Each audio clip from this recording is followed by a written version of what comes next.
Thank you, David. Thank you all. Boy, after that introduction, I can't wait to hear what I'm going to say. Well, let me start with the big idea. Fire made us human. Fossil fuels made us modern. Now we need a new fire that can make us safe, secure, and durable. So Rocky Mountain Institute aims to shift the United States, for starters, completely off oil and coal by 2050 to efficient use and renewable energy. And our peer-reviewed grand synthesis of how to do that, which I will be signing over at the bookstore right after this, was just released around today, details how saving and displacing fossil fuels can work better and cost less than buying and burning them. You know, we are burning every year to run the world economy about 4 cubic miles of the rotted remains of primeval swamp goo and dinosaur poop. Surely there's a better way to do this. Now, 4/5 of today's energy comes from that 4 cubic miles a year of fossil fuel. It has built our civilization, it's created our wealth, it has enriched the lives of billions. But its rising costs to our security, economy, health, environment are eroding and starting to outweigh the benefits. So we need a new fire. This is what our energy system looks like today: disconnected, aging, inefficient. It needs refurbishment. Switching from the old fire to the new fire takes 2 big shifts, one in oil, one in electricity. And these stories are actually distinct because less than 1% of our oil, but 95% of our coal makes electricity. Oil and power stations each release about 2/5 of the fossil carbon going in the air. 3/4 of our electricity runs buildings, 3/4 of our oil fuels mobility, and the rest of the electricity and oil go to factories. So very efficient vehicles, buildings, and factories save oil and gas, and also save natural gas that can be used to displace oil and coal. So the system we envisage for 2050 is efficient, connected, distributed. Super efficient autos and buildings and factories will all rely on a secure, modern, resilient electricity system. And there will be no need for coal or oil or even nuclear energy once efficiency and renewables end our addiction to fossil fuels. Now, creating the core industries of this new energy era could cost $5 trillion less in net present value than business as usual, and yet support a 158% bigger economy, 2.6 times today's, if you can envisage that. We're not, by the way, saying this is necessarily a good idea. We're just following the official projections. So we have a apples to apples comparison with business as usual. And this transition, we found, would need no new inventions, no new federal taxes, mandates, subsidies, or laws, so it end runs Washington gridlock. And it assumes that carbon emissions and all other externalities are worth 0, a conservatively low estimate. So let me say that again. I'm going to tell you how to get the United States completely off oil and coal, $5 trillion cheaper with no act of Congress led by business for profit. So whether you care most about profits and jobs and competitive advantage, or about national security, or about climate and environmental stewardship and public health, this makes sense and makes money. General Eisenhower allegedly said that expanding the boundaries of a tough problem makes it soluble by encompassing more options, more degrees of freedom, more synergies.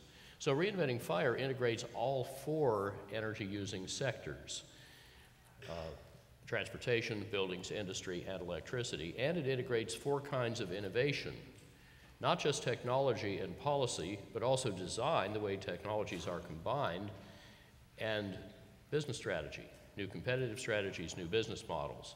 And these combinations turn out to yield much more than the sum of their parts, especially in deeply disruptive business opportunities. Now, America is burning oil, let's start there, costing $2 billion a day, but then it has hidden costs of $4 billion a day in three roughly equal parts that are paid through our taxes or wealth or health. That's $4 trillion a day. Well, let's see, add that to the price of the oil, that's that's over $2 trillion a year in three roughly equal parts. Now, the first $500 billion a year of hidden cost is the cost of the treasure transfer and the dislocation of our economy whenever there's an oil price shock. So macroeconomic costs of our oil dependence add up to about $500 billion a year. A lot of that is through OPEC's monopoly pricing that our oil dependence makes possible.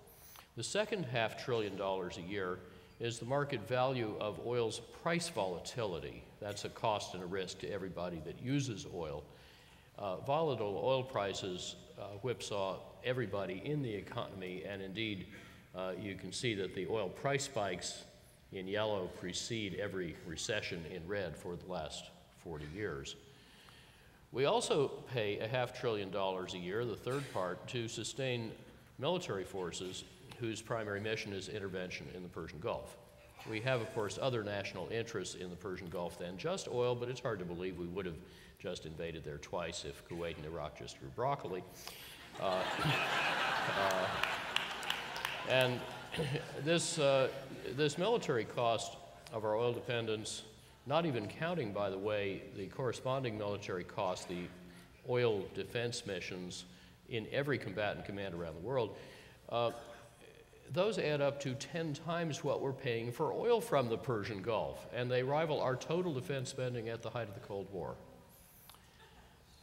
What's wrong with this picture? Oil, by the way, is also finite. The Pentagon is preparing to need no oil, and the rest of us should too.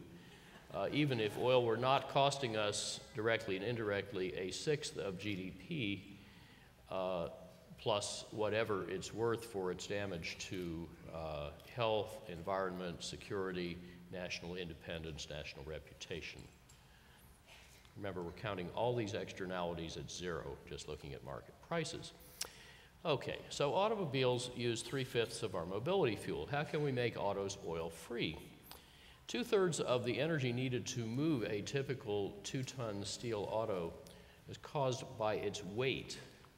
For the past quarter century, though, epidemic obesity has made our 2-ton steel autos gain weight twice as fast as we have.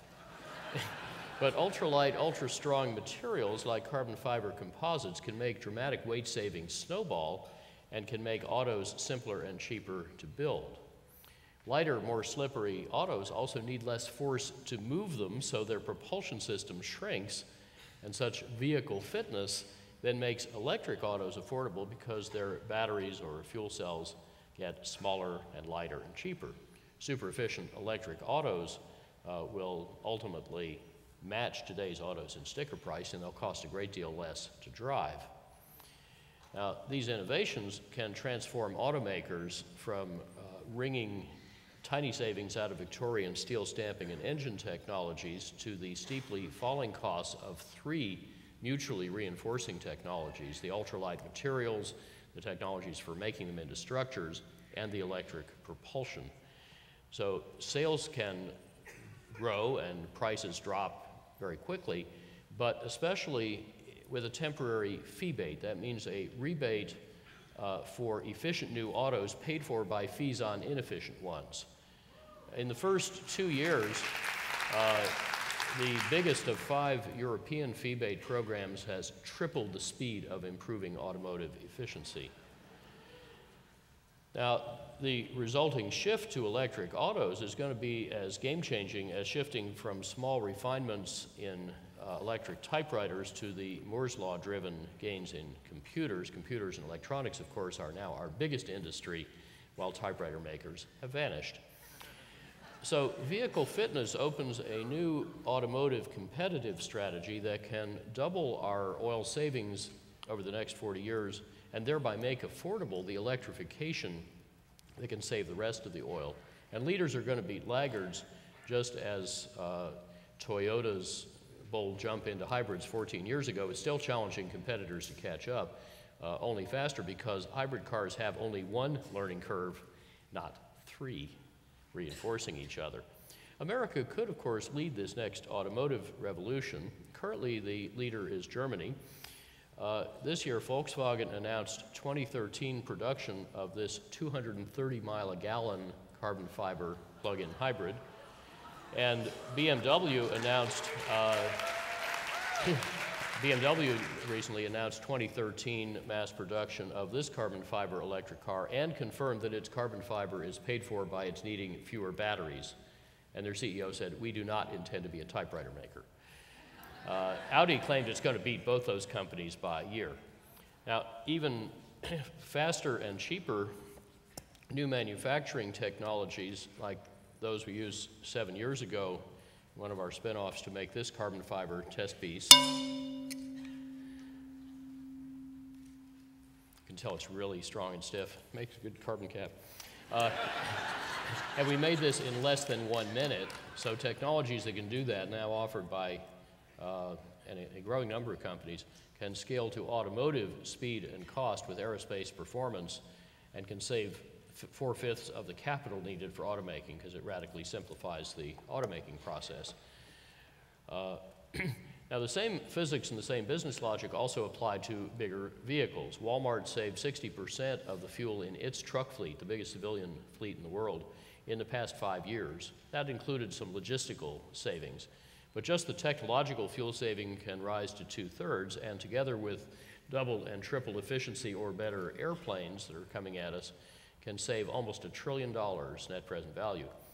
And then there's today's military revolution, which we'll talk about in the National Security Panel late this afternoon with David Orr. And that revolution in military energy efficiency is going to speed these civilian advances. Remember, the civilian economy uses 50-odd times more oil than the military does, so that's a lot of leverage. And it'll be very much like when military research gave us things like the internet and GPS and the jet engine and microchip industries that have transformed the civilian economy. So this is a very good way to lead the nation off oil, a huge national security win, and you can imagine the warfighters really like the idea of neg missions in the Persian Gulf, mission unnecessary, no more oil guarding missions in Far-Offistan.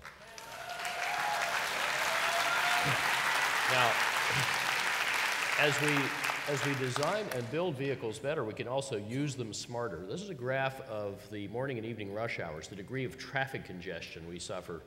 And if that were an electricity load shape, how much IT-enabled demand response and pricing and smart grid stuff will we throw at it to try to flatten it out? But by not yet doing that for road travel, we are wasting many billions of dollars a year in idle people, idle vehicles, and idle roads. But we now have 4 powerful ways to cut needless driving. We can charge real-time driving infrastructure costs per mile, not per gallon. We can use smart IT to enhance transit and enable car sharing and ride sharing. We can allow lucrative smart growth real estate models so more people are already where they want to be and don't need to go somewhere else. And we can also use intelligent transportation systems to make traffic free-flowing. And together, these proven methods can give us the same or better access with 46 to 84% less driving, saving another $0.4 trillion, plus another $0.3 trillion from using trucks more productively. So 40 years hence, a far more mobile U.S. economy, look at the assumptions we use up there, can use no oil and save $4 trillion. Those 125 to 240 mile per gallon equivalent cars can run on any mixture of electricity, hydrogen fuel cells, and advanced biofuels. Trucks and airplanes can realistically run on hydrogen or advanced biofuels. Trucks can even run on natural gas, but none of these vehicles will need oil. And the biofuels we might need at most, this little bit, 3 million barrels a day, can be grown without using any cropland and without harming climate or soil fertility. In fact, doing it right, you take carbon out of the air, stick it back in tilth where it belongs, and pay the farmers or ranchers for doing that. Now, our team speeds up these kinds of oil savings by what we call institutional acupuncture. We figure out where the business logic is congested and not flowing properly. We stick little needles in it to get it flowing, working with partners like Ford and Walmart and the Pentagon. And I think most of the 6 sectors that need to be transformed are already at or near their tipping point. In fact, a couple of years ago, mainstream analysts started to see peak oil, but on the demand side. And indeed, Deutsche Bank even forecast world oil use is going to peak at about another 5 years.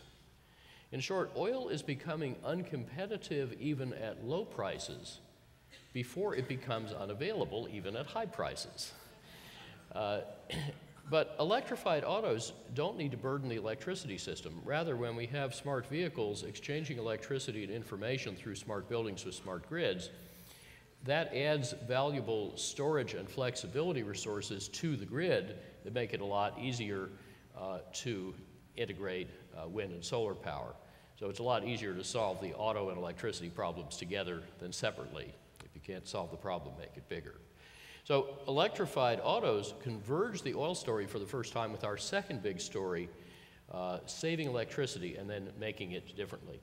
And those twin revolutions promise more numerous, diverse, and profound disruptions in electricity than in any other sector, because we've got 21st century technology and speed colliding with 20th and 19th century institutions, rules, and cultures. Changing how we make electricity gets a lot easier if we need less of it. And today, electricity is mostly wasted, and efficiency technologies keep improving faster than we install them, so the efficiency resource still to be captured keeps getting bigger and cheaper. In fact, over the next 40 years, our buildings can triple their energy productivity, saving $1.4 trillion net present value dollars with a 33% internal rate of return. The savings are worth 4 times what they cost to achieve. Industry can double its energy productivity with an internal rate of return of 21%. But there's actually an even more disruptive innovation we've been hatching at RMI called integrative design.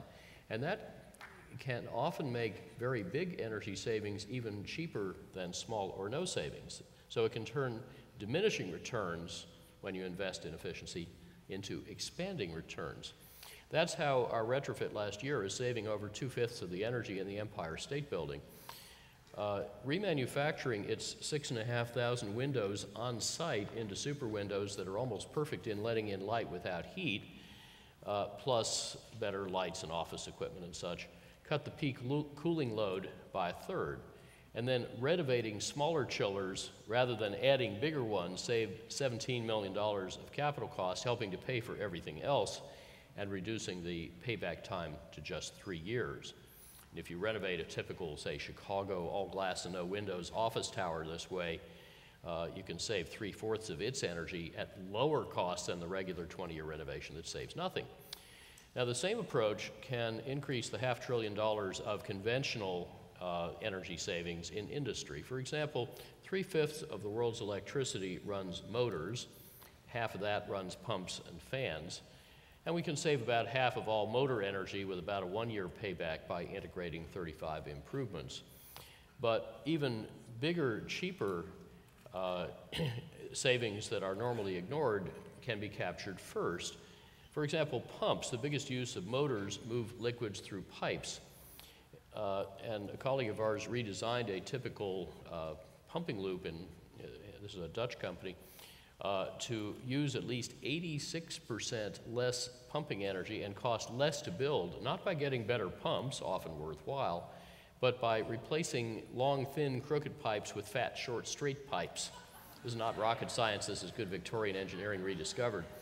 And that's how these odd-looking pipes in Singapore saved 69% of the pumping energy. It's how some new pipes we put in our house saved about 97% of pumping energy, all at lower cost. So what does such savings mean for the electricity that is 3/5 used in motors? Well, from the coal at the power plant through all these compounding losses, only a tenth of the energy gets through. So you need 100 units of fuel at the power plant to get 10 units of flow out of the pipe. But suppose we turn those losses from left to right around backwards into compounding savings from right to left. Every unit of flow or friction you save in the pipe saves 10 units of fuel and cost and pollution and what Hunter Lovins calls global weirding back at the power plant.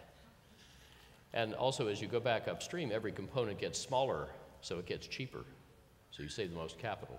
Our team has lately found these kinds of snowballing energy savings in over $30 billion worth of industrial redesigns in everything from data centers and chip fabs to mines and refineries. Typically, our retrofit designs save about 30 to 60% of the energy with a 2 or 3 year payback, and our new facility designs save 40 to 90% with generally lower capital cost. Now, as efficiency gains in buildings and factories start to outpace economic growth, the electricity use actually starts to shrink a bit, even with electrified autos. And this will ease and speed the shift to new sources of electricity, chiefly renewables. China leads the explosive growth and the plummeting prices shown here of renewable generators. In fact, some of those, you see the red, the solar cell module cost for crystalline silicon, that just fell off the bottom of the chart in the last few weeks, under $1 a watt. Solar and wind power are marketplace winners today, and already in a dozen states, private installers, which Google has just announced it will join the finance for, can put those cheap photovoltaics on your house's roof with no money down and guarantee to beat your utility bill. And such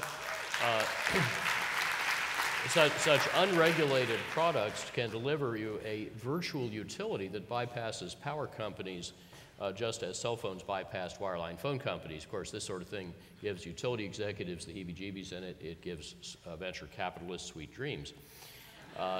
The flip side of those falling prices is the explosive growth of renewables, as you see in these graphs of additions to world capacity, while the orders for central stations fade away because they have too much cost and they have too much financial risk. In fact, renewables have added half of all the new generating capacity in the world in the past 3 years.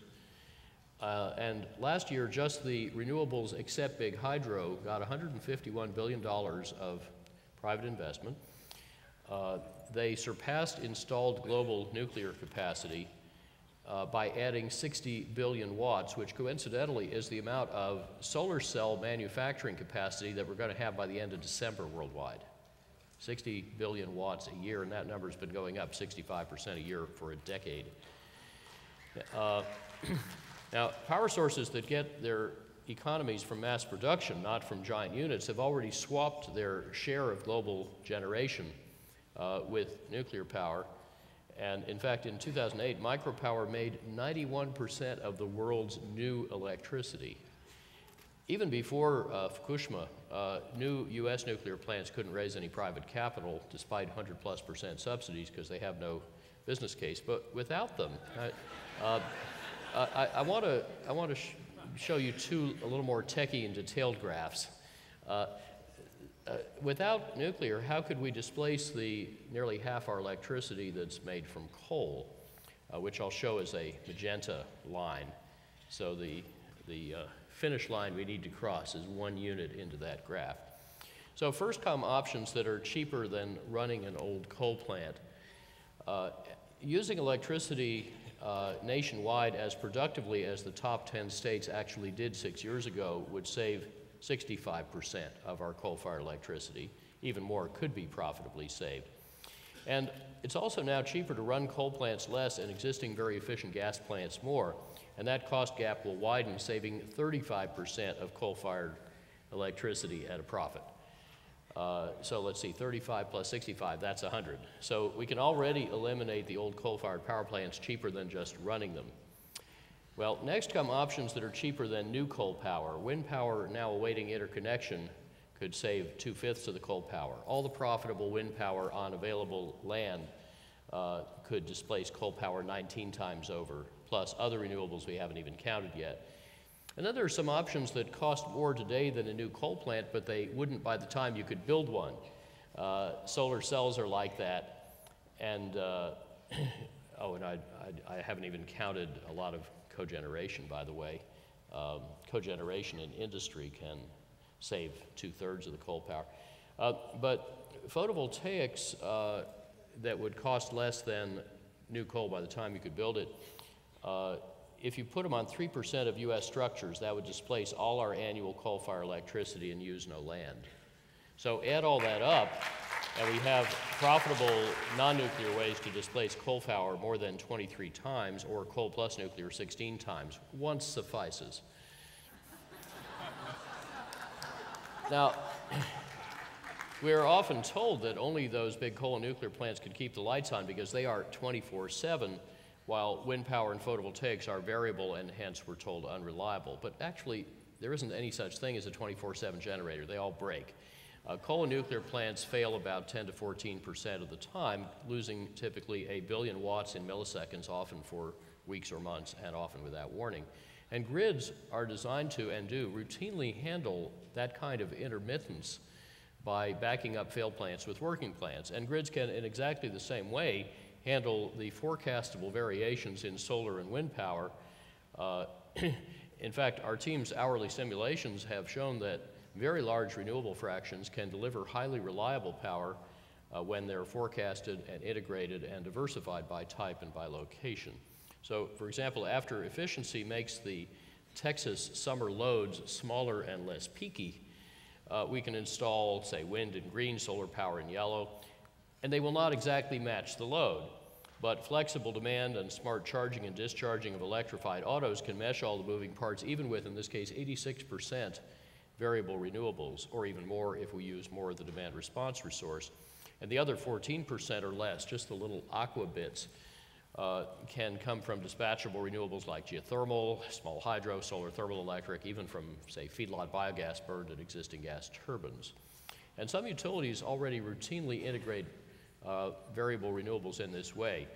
8% wind power last year in Texas, 38% at the Micropower Power Cooperative. Portugal is 45% renewable power, Denmark 36, of which 26 comes from wind. Spain 16 wind powered, actually one region's up to 25% solar powered already. And these places have proven the choreography of variable and flexible resources that can reliably turn a mix of variable generators into serving steady loads, not in the traditional way, giant fossil fueled and nuclear plants, but with newer resources that meet even better the classical criterion for so-called baseload plants, namely they're the cheapest ones to run, so you run them whenever they're available.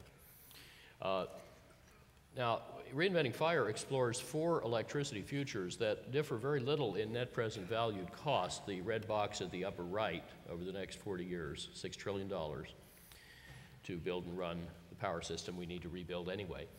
And they vary from business as usual to a new nuclear and so-called clean coal future, to centralized renewables, to distributed renewables. The first scenario has a high climate risk. The first 2 have high financial and technology risks. The first 3 are very vulnerable to cascading and potential nation-shattering blackouts, whether caused by solar storms or other natural disasters or terrorist attacks. But that risk disappears, as the fourth scenario, the distributed renewables, reorganizes the grid into local microgrids that are netted in such a way that normally they operate interconnected, but they can stand alone at need. The system that Denmark and Cuba have been using to improve their electric resilience. And this scenario also manages all the other risks. It costs about the same as business as usual, and it maximizes customer choice, entrepreneurial opportunity, and innovation. So together, efficient use and diverse dispersed renewable supply are turning the whole electricity system on its head. Because traditionally, utilities would build giant coal and nuclear plants, augment them with big gas plants, maybe buy a little efficiency renewables. And those utilities were rewarded, as they still are in 36 states, for selling you more electricity, just as dumb as it sounds. But now, especially where regulators reward cutting your bills, the market is shifting massively toward other way up: efficiency, renewables, cogeneration, ways to blend them all together reliably with less transmission and little or no bulk electricity storage. Indeed, 4 German states last year were 43 to 52% wind powered. And US and European analyses confirm that 80 to 100% renewable electricity is feasible, reliable, and cost effective.